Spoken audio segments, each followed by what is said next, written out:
उन दिनों मेरी नई नई शादी हुई थी अकरम से। ये मेरी मोहब्बत की शादी थी। वो हमारे दूर के रिश्तेदार भी थे, लेकिन रिश्ता हमारे वालिदैन की मर्जी से ही तय हुआ था। एक रोज सुबह 7 बजे वो ड्यूटी पर जाने को तैयार हो रहे थे कि दरवाजे पर दस्तक हुई।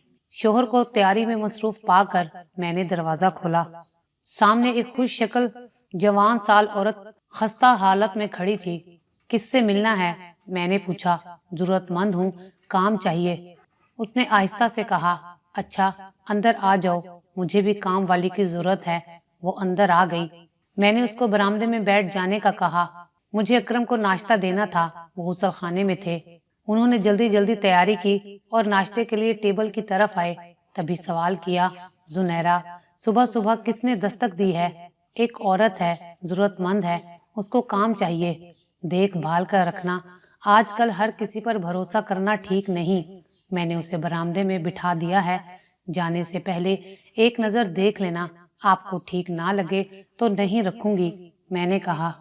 उन्होंने नाश्ता कर लिया और जब वो जाने लगे तो मैं उन्हें बरामदे में ले आई। उन्होंने एक नजर उस औरत को देखा और पूछा, कहाँ से आई हो बीबी और कहाँ रहती हो? वो बोली, भाई साहब, मेरा शोहर और बेटा रेल के हादसे में हलाक हो गए हैं और मैं दर दर की ठोकरें खाने को जिंदा बच गई हूँ। कुछ दिन एक मुसाफिर ने घर में पनाह दी थी जो इसी बदकिस्मत रेल से सफर कर रहा था। उन्होंने ही मेरे जख्मों का इलाज कराया, लेकिन वो अब नहीं चाहते कि मैं मजीद उनके घर में रहूं। कराची में हम जेठ के घर रहते थे, अब जेठानी रखने पर तैयार नहीं है। लोग कहते हैं कि किसी रिश्तेदार के घर चली जाओ। ये मेरे लिए मुमकिन नहीं। वो औरत इतनी बेबस और लाचार नजर आ रही थी कि मुझे उसकी गुफ्तगू पे शुबा नहीं हुआ। यूं भी औरत का दिल नरम होता है। मैंने मचलती निगाहों से शोहर की जानिब देखा। हमारी आंखों ही आंखों में बात हुई। जब वो गाड़ी में बैठकर जाने लगे, हमने ये तय कर लिया कि इस औरत की मदद करनी चाहिए। उसको रहने का ठिकाना भी चाहिए था और हमारे घर में एक ऐसा अलग थलग कमरा व माँ गुसल खाना मौजूद था जिसमें उसको रिहाइश दी जा सकती थी। अकरम रोज ड्यूटी पर चले जाते और रात 12 बजे लौटते। उनको इत्मीनान हो गया कि अब उनकी बीवी अकेली नहीं होगी। एक दुखी औरत भी उसके पास है। उसका नाम जुबैदा था। वो वाकई दुखी थी। हमारे साथ बहुत अच्छी चल रही थी क्योंकि रहने का ठिकाना मिल गया था और पनाह के लिए एक शरीफ घराना। उसकी यही आरजू थी कि इस भरी दुनिया में वो किसी महफूज पनाह गाह में सर छुपा सके। उसको आए 3 माह हुए थे कि मेरे शोहर की तरक्की हो गई। हमने यही शुगन लिया कि ये औरत हमारे लिए मुबारक कदम साबित हुई है। इसके आ जाने से रिज्क व रोजी में बरकत हो गई थी। मैं तो जुबैदा का ख्याल रखती ही थी। मेरे कहने से वो भी सरसरी बात कर लिया करते ताकि वो खुद को हमारे घर में गैर अहम ख्याल ना करे। जुबैदा एक रख रखाव वाली समझदार औरत थी। वो अकरम से कोई फालतू बात नहीं करती थी। उसके आने से हम दोनों बहुत खुश थे क्योंकि वो हमारे लिए खुशकिस्मत साबित हुई थी। वो अपने सारे काम ध्यान से करती। वो मेरा भी ख्याल रखती थी। उसके आदात व अतवार से जाहिर होता था कि किसी अच्छे खानदान से है। बहुत जल्द जुबैदा ने अपने इखलाक से मुझे अपना गर्विदा बना लिया। अब तो जो मिलने वाले आते मेरे घर का तरीका सलीका देखकर तारीफ किए बिना ना रहते। तब मैं उनको बताती कि ये मेरा नहीं, मेरी इस मुंह बोली बहन का कमाल है। मैं अकरम से भी जुबैदा की तारीफ किए बिना ना रह सकती थी। उसके आने से मुझे वाकई आराम मिल गया था। एक शाम जब वो घर आए, मैं किचन में थी और उनको जुबैदा दिखाई ना दी, जबकि आम तौर पर वही किचन में और मैं अपने कमरे में होती थी। वो हमको शाम की चाय बना कर देती। जब मैं चाय की ट्रे लेकर अकरम के सामने गई तो उन्होंने पूछा कि तुमने चाय बनाई है, जुबैदा कहाँ है? बीमार है बेचारी, सुबह से उसको बुखार चढ़ा है। क्या दवा नहीं दी? आपका इंतजार कर रही थी। आराम कर लें तो फिर उसको डॉक्टर के पास ले चलते हैं। अकरम ने चाय पी ली और फिर हम उसको डॉक्टर के पास ले गए। दवा वगैरह ली और मैंने जुबैदा को उसके कमरे में ले जाकर लिटा दिया। दवा लेने के बाद वो सो गई। हमने जब रात का खाना खाया तो जुबैदा का ख्याल आया। सोचा अभी जाकर देखती हूँ, जरा सा लेटकर आराम कर लूं। सारे दिन के काम से थकी हुई थी। बिस्तर पर लेटते ही सो गई। मेरे सोने के बाद अकरम ने डॉक्टर की हिदायत के मुताबिक जुबैदा को रात से पहले आखिरी दवा की खुराक दी और मुझे ना जगाया कि मेरी नींद खराब ना हो। दवा देने के बाद जब मेरे शोहर ने थर्मामीटर लगाकर उसका बुखार चेक किया तो वो घबरा गए। وہ کڑا رہی تھی اور بار بار اپنا سر تکیے پر پٹک رہی تھی۔ لگتا تھا کہ نیم جان ہو رہی ہے۔ اس کی خراب حالت دیکھ کر انہوں نے سوچا کہ ایک اور پین کلر کھلا دیں۔ زبیدہ نے صبح سے کچھ نہیں کھایا تھا، دودھ بھی لینے سے انکار کر دیا تھا۔ وہ میرے کمرے میں آئے تاکہ میں زبیدہ کا سر دباؤں یا دودھ کا آدھا کپ ہی اس کو پلا دوں تاکہ اس کی کمزوری دور ہو۔ میں تو بستر پر خوابوں میں گم تھی، اٹھنے سے انکار کر دیا۔ ناچار وہ کچن میں گئے، دودھ گرم کیا اور کپ میں ڈال کر دوبارہ زبیدہ کے کمرے میں گئے۔ انہوں نے اسے سہارا دے کر اٹھایا اور کہا، زبیدہ بہن 2 گھونٹ دودھ پی لو، دوائی لینے سے پہلے خالی پیٹ دوا نہ لے سکو گی۔ اس نے دودھ تو نہ پیا مگر پانی مانگا۔ اکرم نے اس کے لبوں سے پانی کا گلاس لگایا، گولی نکل کر وہ پھر سے لیٹ گئی، کرہانے لگی۔ ڈاکٹر نے ہدایت کی تھی کہ اگر بخار نہ ٹوٹے تو ٹھنڈے پانی سے پٹیاں رکھ لینا، بخار اتر جائے گا۔ میرے جیون ساتھی نے کرسی اس کے سرہانے کے قریب کر لی اور اس کے ماتھے پر ٹھنڈے پانی کی پٹیاں رکھتے رہے۔ وہ بولی، بھائی سر درد سے پھٹا جا رہا ہے، آپ میرا سر دبا دیں۔ انسانی ہمدردی کے پیش نظر وہ اس کا سر دبانے لگے۔ اتنے میں میری آنکھ کھل گئی۔ مجھے زبیدہ کی خراب طبیعت کے بارے میں یاد نہ رہا تھا۔ انہیں کمرے میں نہ پا کر میں کمرے سے باہر آئی، وہ گھر میں نظر نہ آئے۔ تبھی یاد آیا کہ زبیدہ کے کمرے میں نہ ہوں۔ وہاں گئی تو دیکھا کہ وہ اس کا سر دبا رہے تھے۔ تبھی میرے جسم میں سنسنی سی دوڑ گئی۔ یہ بھول گئی کہ زبیدہ بھی ایک انسان ہے اور اس وقت اس کو ایک تیماردار کی سخت ضرورت ہے۔ میں جو ہر دم اس کا کلمہ پڑھتی تھی، جانے کیوں اس وقت اس بات کو فراموش کر دیا کہ وہ بخار سے تڑپ رہی تھی۔ اکرم نے اس کی تیمارداری کی ہے، حالانکہ یہ تو میرا فرض تھا اور مجھے اس کی خدمت کرنی چاہیے تھی، اس ہستی کی جو ہر وقت میری خدمت میں جٹی رہتی تھی۔ کتنی غیر ذمہ داری کی بات تھی کہ تکلیف کے اس وقت میں اس کو میں نے فراموش کر دیا تھا۔ سچ ہے کہ انسان بڑا خود غرض ہوتا ہے۔ میں اس وقت ہمدرد اور خدا ترس انسان کی بجائے ایک روایتی بیوی بن گئی اور غسیلی نگاہوں سے اپنے شوہر کو گھورنے لگی۔ تبھی وہ بکھلا گئے کہ کہیں میں ان پر شک نہ کرنے لگوں۔ وہ فوراً گھبرا کر کرسی سے اٹھ کھڑے ہوئے، جبکہ زبیدہ نے ہم دونوں کے احساسات سے بے نیاز میرے شوہر کا ہاتھ پکڑ لیا اور بولی، خدا کے لیے مجھے اکیلا چھوڑ کر مت جائیے ورنہ میں مر جاؤں گی۔ عورت کی عقل کو کیا کہوں، واقعی سیانوں نے یہ بھی خوب کہا ہے کہ عورت کی عقل اس کی گدی میں ہوتی ہے۔ میں یہ بھلا بیٹھی کہ زبیدہ 104 بخار میں پھنک رہی ہے، اس کا حال تو پوچھ لوں۔ اس بات پر جل اٹھی کہ کیوں میرے شوہر اس کے ساتھ اس قدر مہربانی سے پیش آ رہے تھے اور اس کی خدمت کر رہے تھے، حالانکہ وہ ان کی کچھ بھی نہیں لگتی۔ دراصل ان کی بخلاہٹ اور گھبراہٹ کا میں نے غلط مطلب لے لیا تھا، حالانکہ وہ اپنی شریف الطبع کے سبب بخلا گئے تھے۔ میں فوراً اپنے کمرے میں پلٹی اور بستر پر بیٹھ کر آنسو بہانے لگی۔ وہ مجھے سمجھانے لگے کہ تم نے خود کہا تھا کہ اس کو پوچھ لوں اور تم سو گئیں، اس کی حالت خراب تھی، تمہیں جگانے آیا تھا، تم نیند میں بڑبڑائیں کہ مجھے مت جگاؤ، سونے دو۔ مجبوراً میں دوبارہ اس بیچاری کے پاس چلا گیا۔ اب کیا کرتا؟ کیا دوا نہ کھلاتا یا اس کی تیمارداری نہ کرتا؟ مجھ پر شک مت کرو، اسے بہن کہا ہے تو وہ میری بہن ہی ہے۔ تم اس کا سر دبا رہے تھے اور اس نے تمہارا ہاتھ پکڑ رکھا تھا۔ اس نے کہا کہ تمہارے بغیر وہ مر جائے گی۔ آخر ایسا کیوں؟ اس نے کہا، ٹائم دیکھو، رات کے 12:30 بج رہے ہیں اور تم اس کے ساتھ اس کے کمرے میں تیمارداری کے بہانے گھسے بیٹھے تھے۔ اگر میں نے غنودگی میں کہہ بھی دیا تھا کہ مجھے نہ جگاؤ تو یہ بات پتھر پر لکیر تو نہ تھی، تم پھر بھی مجھے جگا سکتے تھے۔ اچھی طرح میری آنکھ کھل جاتی تو سمجھ ہی جاتی کہ زبیدہ کو اس حال میں میری ضرورت ہے، لیکن اف، تم مرد لوگوں کا تو اعتبار ہی نہیں ہے۔ میں ایسا کہتی جاتی تھی اور روتی جاتی تھی اور وہ بیچارے خجل ہوئے جاتے تھے جیسے سچ مچ مجرم ہوں۔ اس کے بعد انہوں نے لاکھ قسمیں کھا لیں، سوچ جتن کر لیے، مگر میرا دل صاف نہ ہوا۔ خدا جانے تنہا بیچاری زبیدہ پر وہ بھاری رات کیسے گزری۔ میں نے صبح بھی اس کو منہ نہ لگایا۔ اس روز پریشانی میں اکرم آفس بھی نہ جا سکے اور نہ ہی زبیدہ کو دیکھنے گئے، ورنہ میں اور بگڑ جاتی۔ مجھ سے کہا کہ خدا کا خوف کرو اور جا کر اس غریب کو دیکھو، اس کو دوا دو اور کچھ کھانے کو۔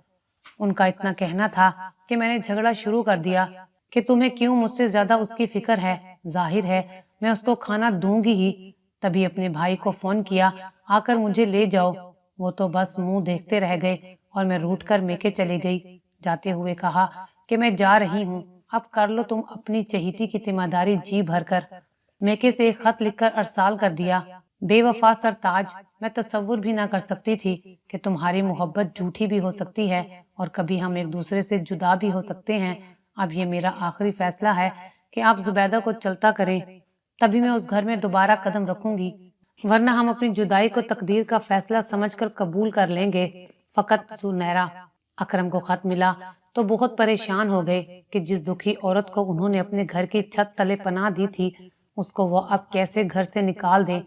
2 माह इसी कश्मकश में गुजर गए। मेरे जाते ही उन्होंने अपनी बड़ी बहन को लाहौर से बुलवा लिया था, जो बेवा थी और अपने बेटे के साथ रहती थी। ताहम वो कब तक रहती। उन्होंने ना तो मेरे रूठ कर जाने की वजह अपनी आपा को बताई और ना जुबैदा को, कि कहीं वो परेशान ना हो जाए, क्योंकि उसका तो कोई ठिकाना नहीं था। अपने तौर पर मुझे मनाने की कोशिशें करते रहे, लेकिन औरत का औरत से हसद इतना बुरा होता है कि घर का सुख चैन, अपना आशियाना हर शय तबाह कर लेती है। मैंने भी अकल से पैदल अहमक बीवी जैसा किरदार अपनाया। अपनी अना के आगे हर शय को रोन डाला। इतनी संगदिल हो गई कि उस बेनवा की बेबसी और बेचारगी का ख्याल भी ना किया, जिसका इस दुनिया में अब हमारे सिवा कोई ना था। उन दिनों अकरम बहुत परेशान थे। उनको मुझसे मोहब्बत थी। जैसा कि कह चुकी हूँ, ये हमारी मोहब्बत की शादी थी। मैं उनके घर की ही नहीं, दिल की भी मलका थी। जो मेरी हैसियत थी वो जुबैदा की तो ना थी, लेकिन उनका ज़मीर उन्हें परेशान करता रहा। वो क्यों कर उसको कह देते कि मेरी बीवी तुम्हारी वजह से घर छोड़कर चली गई है, लिहाजा अब तुम मेरे घर से चली जाओ। वो उनको सदके दिल से भाई कहती थी, अपना मुहाफिज समझती थी। लेकिन ये जो कहते हैं कि पराया दिल परदेस, उसके दिल की तो वो ही जानती थी। भला हम कैसे जान सकते थे। वो बेखबर नहीं, जानती थी कि मैंने उस पर कितना घटिया इल्जाम लगाया है। बिलाखिर जब मेरी नंद ने अपने घर वापस जाने पर इसरार किया तो अकरम ने कहा कि तुम जुनैरा के मेके चली जाओ, तो जाकर उसको किसी तरह मनाकर घर ले आओ। आपा सारा मेरे मेके आई और घर चलने को कहा। मैं रोने लगी, क्योंकि मैं कौन सा मेके में रहने से खुश थी। मुझे अकरम की जुदाई का दर्द सताता था और जुबैदा से उनके ताल्लुक का सोचकर रकाबत की आग दिन रात अंगारों पर लौटाती थी। बिलाखिर मुझे सारा आपा को बताना ही पड़ा कि किस कारण मैंने ये कदम उठाया था। सारा आपा सारा मामला समझ गई। अपने भाई के बारे में जानती थी कि वो जुबैदा को कभी जुबान से नहीं कहेंगे कि तुम मेरे घर से चली जाओ, क्योंकि उन्होंने जुबैदा के जेठ से राब्ता किया था। उन्होंने उसको अपने घर रखने से इनकार कर दिया था और वजह भी बता दी थी कि उसकी बीवी जुबैदा को रखने से इनकारी है, वरना वो जरूर बेवा भाभी को घर पनाह दे देता। आपा ने अकरम को कुछ ना कहा, लेकिन जुबैदा को इत्माद में लिया। उसको समझाया कि तुम्हारी वजह से मेरी भाभी घर से चली गई हैं। अगर उनमें तलाक हो गई तो मेरे भाई का घर उजड़ जाएगा। अगरचे ये उनकी मोहब्बत की शादी है, लेकिन जुनैरा भाभी बहुत जिद्दी औरत है। उस जैसी औरत जब किसी बात को अना का मसला बना ले तो फिर उसको मनाना मुश्किल होता है। जुबैदा के वहमो गुमान में ना था कि उस पर शक की बिना से मैं रूठ कर मेके गई हूँ। वो तो यही समझ रही थी कि साहब और बेगम का कोई अपना आपस का मामला है। वो रोने लगी। आपा ने उसे तसल्ली दी कि रो मत, अगर तुम उनका घर बचाना चाहती हो तो मेरे साथ चलो, मैं तुम्हें अपने घर रखने पर तैयार हूँ। मेरा बड़ा सा घर है, बेटा अच्छी नौकरी पर है, तुम वहाँ ज्यादा सुखी रहोगी। मैं तुम्हारा हर तरह से ख्याल रखूंगी, तुम फिक्र मत करो। आपा के बेटे की अभी शादी ना हुई थी, उनका यूं भी अकेले घर में जी ना लगता था। फिर जुबैदा ऐसी खिदमतगार सलीकामंद औरत, उनको और क्या चाहिए था।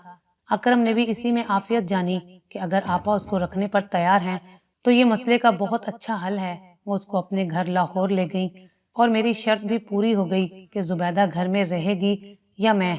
वो चली गई तो मैं अपने घर लौट कर आ गई और सुकून का सांस लिया, क्योंकि शक का जो नाक दिन रात मुझे डसने लगा था, जुबैदा को सामने देखकर और जहर उबाल बन जाता।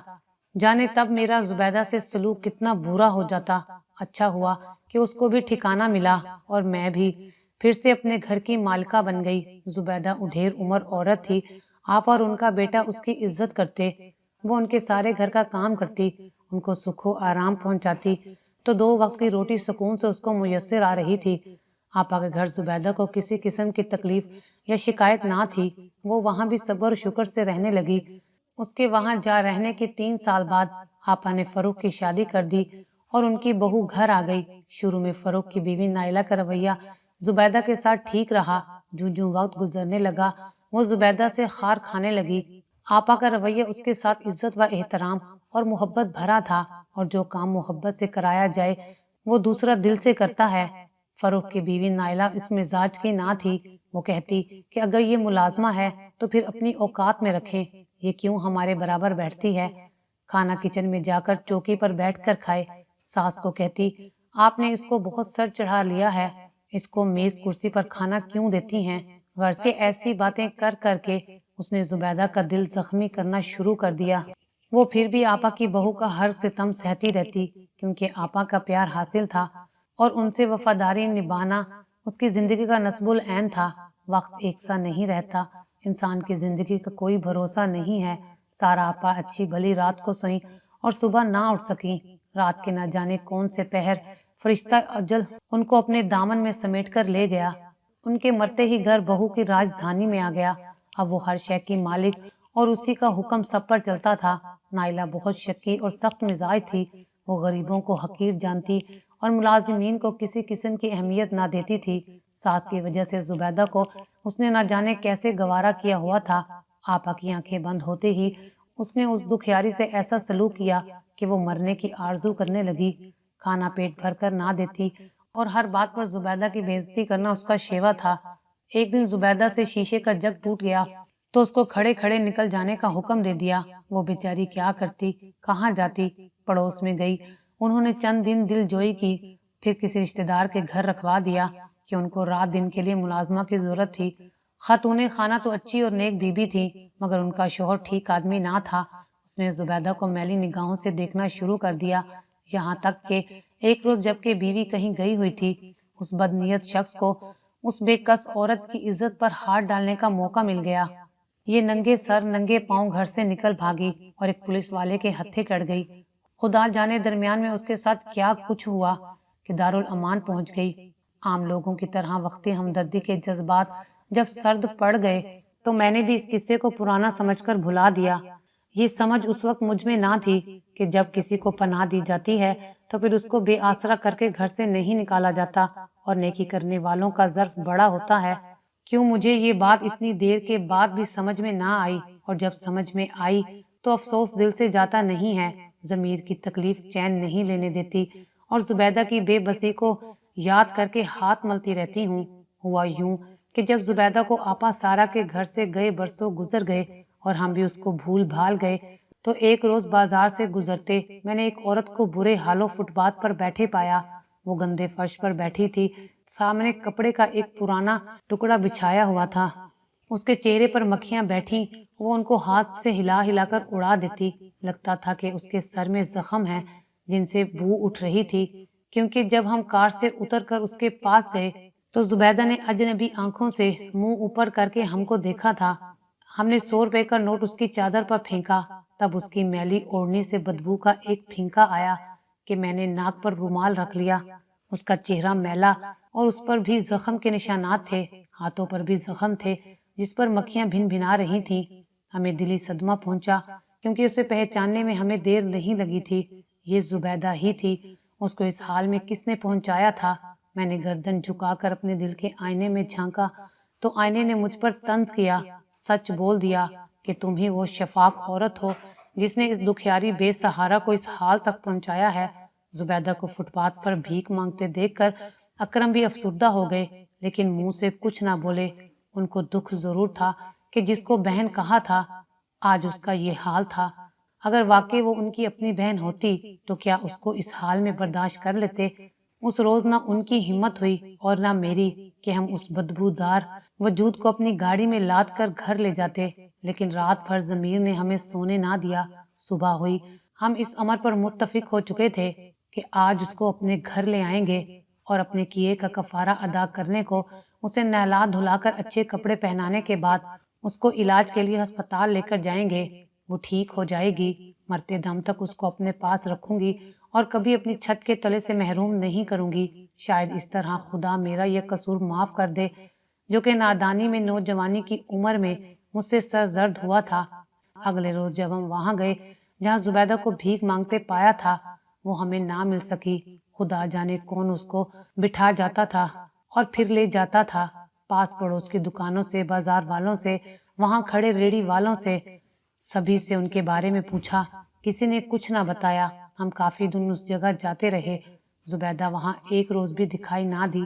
बिल आखिर ये मामला एक गन्ने का रस बेचने वाले रेड़ी वाले के जरिए से हल हो गया।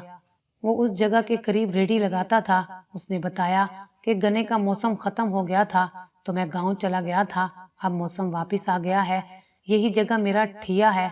जिस भिखारन का आप पूछ रहे हैं, उसको 2 आदमी सुबह यहाँ बिठा जाते हैं और शाम को ले जाते थे।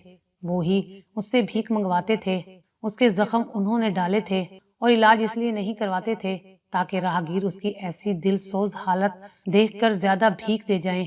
उस औरत का नाम जुबैदा था, क्योंकि कभी कभी मैं उसके गिलास में तरस खाकर गन्ने का रस डाल देता था। जब धूप तेज होती या मैं महसूस करता कि उसको प्यास लगी होगी, तब वो कहती, भैया अल्लाह तेरी नेकी कबूल करे। ये नाचीज जुबैदा तेरे लिए दुआ करेगी। खुदा करे तेरे बच्चे जिए। अक्सर सामने होटल वाला उसको दोपहर को थोड़ा सा सालन और रोटी अपने बैरे के हाथ भेजता। उसको भी ऐसे ही दुआएं करती कि अल्लाह जुबैदा की दुआ कबूल कर, इस होटल वाले की कमाई में बरकत दे। अब वो औरत कहाँ है? वो कहने लगा, बाजी वो औरत मर गई है। अभी 4 दिन पहले यहाँ इसी जगह बैठे बैठे वो लेट गई। उसकी हालत खराब थी और वो मर गई। पहले तो मैं समझा कि वो सो गई है, लेकिन जब गन्ने का रस उसके गिलास में उंडेलने को झुका तो मुझे एहसास हुआ कि ये जिंदा नहीं है। उसके नाक के पास हाथ ले गया, सांस नहीं आ रहा था। मैंने होटल वाले को जब जाकर बताया, वो अपने कुछ मुलाजमीन के साथ आ गया। फिर तो हजूम इकट्ठा हो गया। बल्दिया वाले आए और उसको गाड़ी में डालकर ले गए। लावारिस समझकर दफना दिया होगा। बहुत अफसोस हुआ साहिब। खुदा जाने किसकी बहन किसकी बेटी थी। हम अपनी कार में आ बैठे। हमारी आंखों में आंसू जारी थे। ऐ काश कि नेकी करें तो पूरी करें, मगर नेकी के लिए तो बड़ा ज़र्फ और समंदर सा दिल चाहिए। हम ऐसे छोटे दिल इंसान भला किसी के साथ क्या नेकी कर सकते हैं। आज इस बात को 5 साल गुजर चुके हैं। आज मैं 5 वक्त की नमाजी हूँ और अल्लाह ताला से रो रो कर जुबैदा के लिए भी दुआ मांगती हूँ कि अल्लाह ताला उसे जन्नतुल फिरदौस में जगह अता फरमाए, और अल्लाह ताला से अपने किए गए गुनाहों की माफ़ी मांगती हूँ। बेशक अल्लाह ताला बड़ा गफूरुर रहीम है। अगर आपको हमारी ये वीडियो अच्छी लगी हो तो इसे लाइक करें, शेयर करें और मज़ीद अच्छी अच्छी वीडियोस देखने के लिए हमारा चैनल सब्सक्राइब करें।